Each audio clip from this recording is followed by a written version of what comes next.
Hello friends, welcome to Creative Medicine. In this lecture, we will learn about. Hello friends, let us now learn some important points about the formation of urinary bladder. So in the urinary bladder, mainly if you see the lower ends of the mesonephric ducts,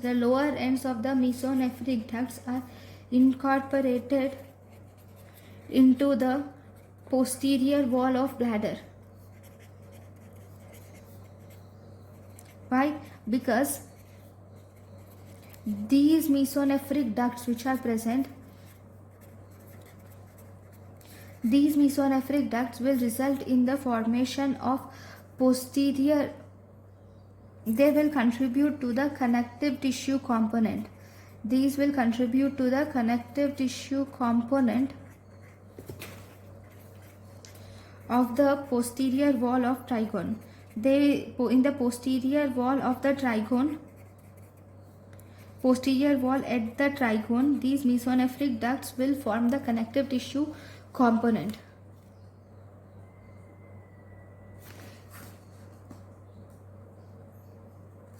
And if you see the rest of the bladder,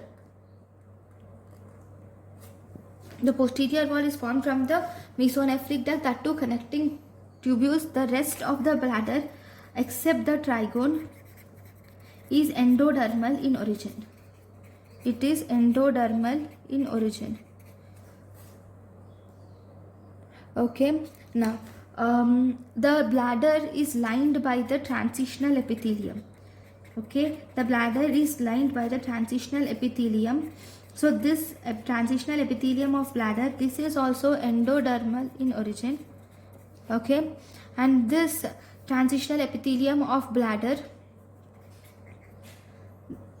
the entire bladder, transitional epithelium of bladder will also line the posterior wall of the trigone, that is, it will line the trigone also, right? So the transitional epithelium which is lining the trigone is also endodermal in origin. So this is one important thing.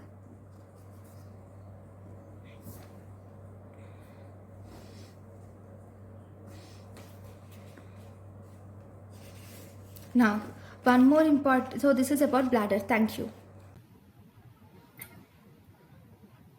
Thank you and thank you for watching.